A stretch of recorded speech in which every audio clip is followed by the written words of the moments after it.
fighting Jim Crow victory is near. Hallelujah, traveling, hallelujah, ain't it fine? Hallelujah, armors traveling down a freedom's main line. I was read in the news, the Supreme Court had said, listen here, Mr. Jim Crow, it's time you were dead. Hallelujah, armors traveling, hallelujah, ain't it fine? Hallelujah, armors traveling down a freedom's main line.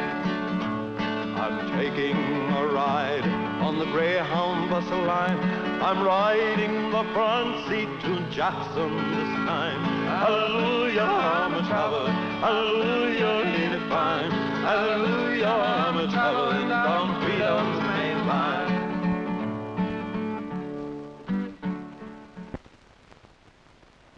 On May 4, 1961, 30 of us, Negroes and whites, bought tickets in Washington, D.C. for a long ride on 2 regularly scheduled buses through the Deep South.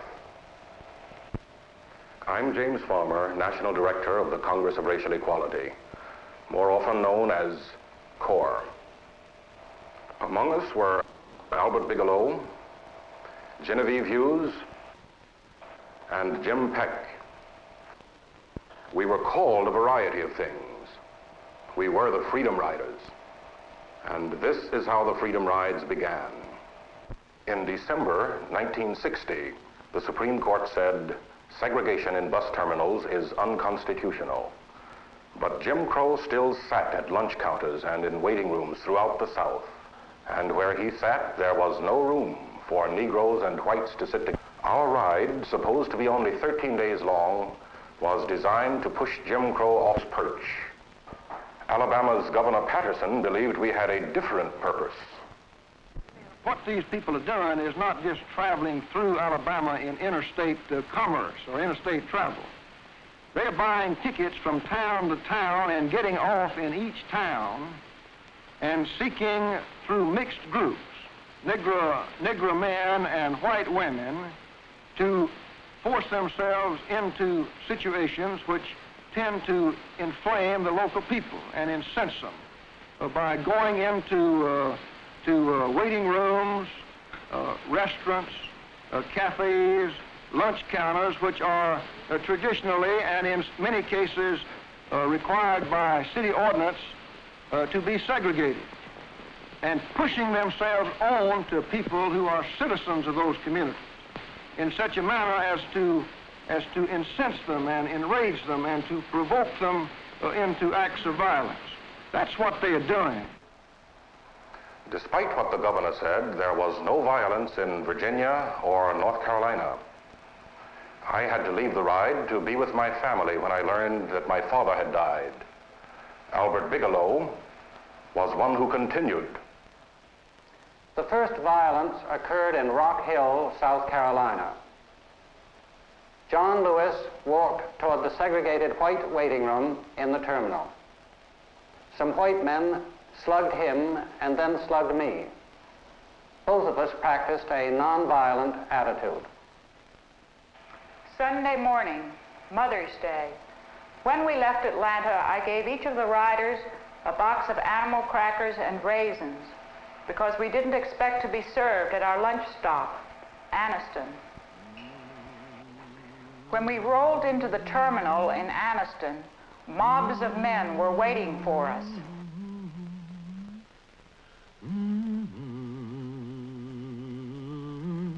Some of them yelled, "Heil Hitler." The driver got off, but we stayed on board. We seemed to be there for a long time. When the bus finally pulled out of the terminal, the mob followed us. A tire went flat, and the bus stopped on a small clump of a hill. The mob went to work on the bus sides, windows, and tires. Finally, one of them cut out a rear side window and threw a bomb through it. They held the door tightly shut until a state policeman fired a shot. Some of the riders came out of the door. Others climbed out through the windows. Then the bus burned. Oh,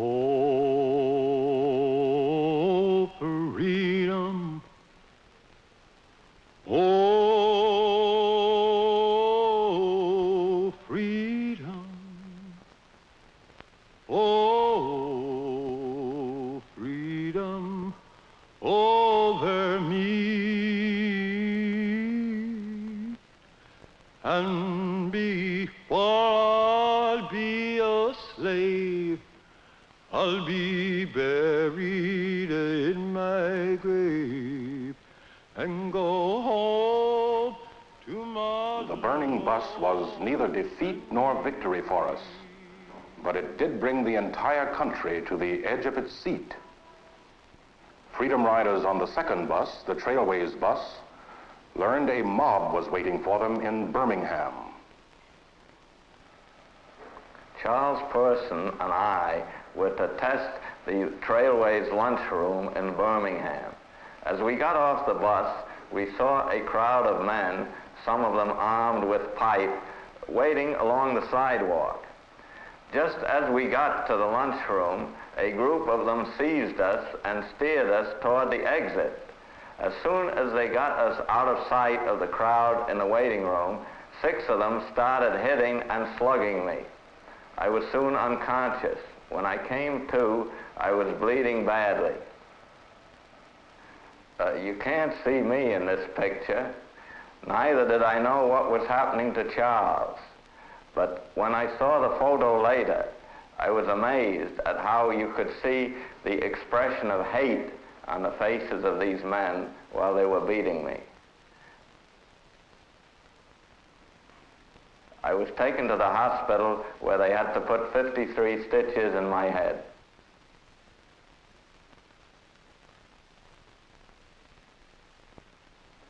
Someone asked the police chief why not a single policeman was on hand when our bus arrived in Birmingham. He explained that it was Mother's Day and that they were all visiting their mothers. Birmingham was the end of the bus ride for this first group of Freedom Riders. Drivers of Trailways and Greyhound buses refused to take them beyond Birmingham. They were scheduled to appear at a rally in New Orleans, so they rode airplanes to get to the rally on time. But the Freedom Ride wasn't finished. It had a fuel of its own now. Negro and white students came from Nashville, soldiers volunteering in freedom's front line to carry on the ride. This was a chance to challenge segregation. The ride had become a symbol of the fight against segregation, not only in southern bus terminals, but everywhere.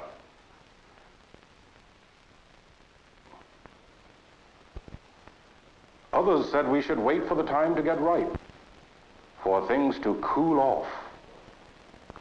But we believe the time is always ripe to fight evil. And things had grown so cold, hearts had frozen. United States Attorney General Robert Kennedy tried to telephone Alabama Governor Patterson for assurance the students would be protected from mobs. But someone in the governor's office said he was unavailable to the Attorney General. Then President Kennedy tried to call the governor, and he was told he was out on the Gulf of Mexico and could not be reached. Other Freedom Riders, some from the first ride, joined the students. We shall And they rode 2 buses. Birmingham police escorted them to the city limits. overcome. We shall overcome. And turned them over to state troopers who convoyed them to the edge of Montgomery. Oh, deep in my heart, I do believe we shall overcome someday. There was violence in Montgomery as soon as the riders got off the bus. These men, a reporter and photographers for Life magazine, were among the first to be attacked by a crowd of white men and women who went after the newsmen first. Then they went after the students. The student who got the worst beating was James Zwerg. They came at me. I prayed very quickly, grabbed me, pulled me over a short railing onto the pavement, and started to kick and hit me. I tried to protect myself. I was able to roll over on my stomach and tried to crouch up, and then somebody kicked me, ran a fanny, sent me flying. I rolled over on my stomach, and so the foot came down and got me across here. It's the last thing I remembered until I woke up in a taxi. We'll take hitting, we'll take beating. We're willing to accept death. But we're going to keep coming until we can ride from anywhere in the South to any place else in the South without anybody making any comments, just as American citizens. The First Baptist Church, a rally for freedom riders. By now, the whole country, even the whole world, was involved in the agony of segregation. We dared begin to hope that the nonviolent struggle against it would succeed. Outside, a mob gathered.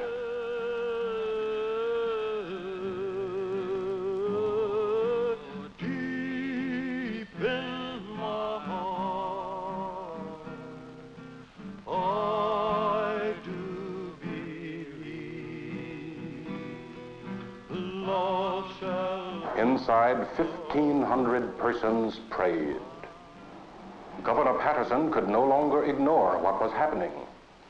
He declared martial law, and the church rally became the focal point for the conflict between what is best and what is worst in men. In the church, we sang, prayed, and listened to the Reverend Martin Luther King. He told us, it may mean going to jail. If such is the case, the resistor must be willing to fill the jailhouses of the South. It may even mean physical death. But if physical death is the price that a man must pay to free his children and his white brethren from a permanent death of the spirit, then nothing could be more redemptive. There was no defeat in our mood that night. May 24th, and the ride continued to New Orleans by way of Jackson, Mississippi. I was one of the riders. Some of us had grown up in this section of the country. Now we were being convoyed across it like warriors being given safe passage. We couldn't somehow put down the feeling that a war was going on.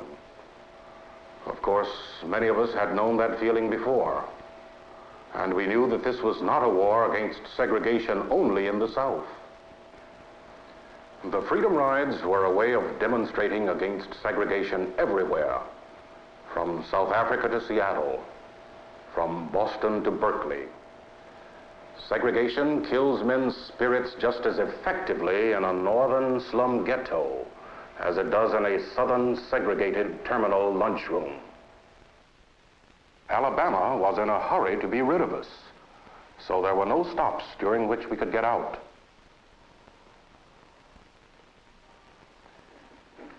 Mississippi.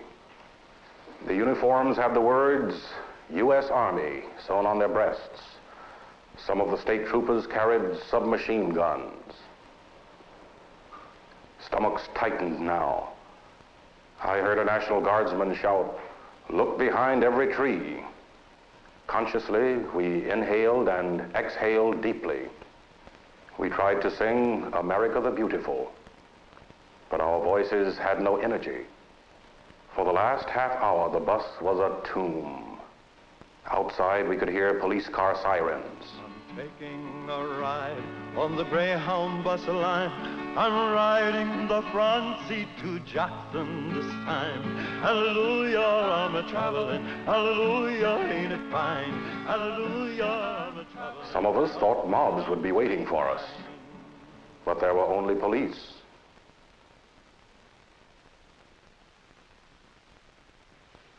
We got off the bus.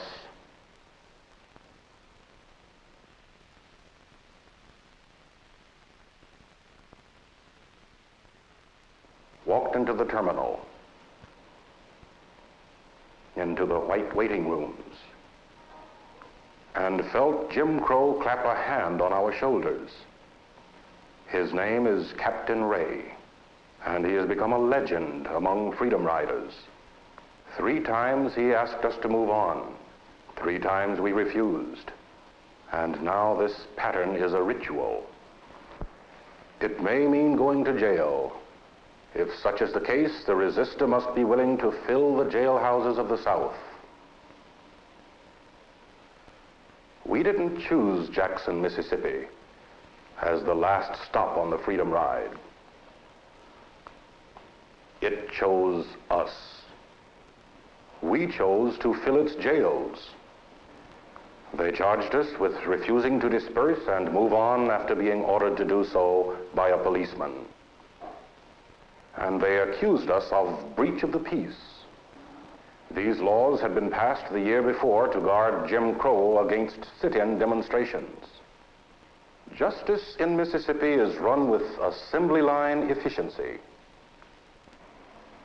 Arrest. Trial. Fine, 4 months and $200. And when we refuse to pay, back to jail. And from Hinds County Jail to Parchman State Prison. Most of us stayed in jail 40 days and 40 nights. If we had stayed longer, we would be legally unable to appeal our sentences. And all of us, of course, wanted to appeal against the evil that Mississippi calls justice. Others appealed too. Magazines, newspapers, radio, and television networks joined us in challenging Jim Crow. One writer who protested against Jim Crow was the dean of Yale University's law school. He wrote, "The changes required to make the Negro the white man's equal before the law must come. They are coming, not because political forces in the North demand them, nor yet to please public opinion in Africa and Asia and thus score a point in the Cold War. We are struggling to accomplish these social changes because we know they are right." Put in a cell, and when we were put in a cell 15 by 20, and there were 17 girls in the cell. Then I decided to switch, and I described what was on the bars of one of our windows. And we put all the toilet articles up there, and we had something like 22 bars of soap. I just did nothing for 2 hours. Some girls exercised in this house. And then afterwards we had about 3 hours. The 2 hours that I told you was leader, and we had meetings, debates. We were learning Greek because a Greek professor was there from Mount Holyoke College. We had song fest. Food spot as I could get it, and I looked down the cell block, and you really look like an animal in a cage. And the day that I left, I ran all the way down the cell block to say goodbye to people, and I almost got stuck in there as a result of it. The 1961 Freedom Rides were an expedition into America's conscience. They didn't begin and end with the first group of rides which we've described. Hundreds of other Freedom Riders came from all over the country to challenge segregation. The ride was only a beginning, but it was a breakthrough.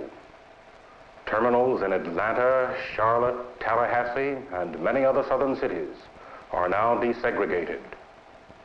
Perhaps more important, some white Southerners are now beginning to free their own trapped spirits. We'll take hitting, we'll take beating. We're willing to accept death. But we're going to keep coming until we can ride from anywhere in the South any place else in the South without anybody making any comments, just as American citizens.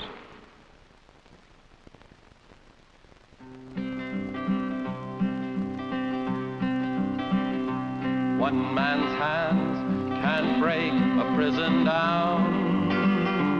Two men's hands can break a prison down. But if 2 and 2 and 50 make a million, we'll see that day come round. We'll see that day come round. One man's strength can't break the color bar. Two men's strength can't break the color bar. But if 2 and 2 and 50 make a million, we'll see that day come round. We'll see that day come round. One man's hands can't break a prison down. Two men's hands can't break a prison down.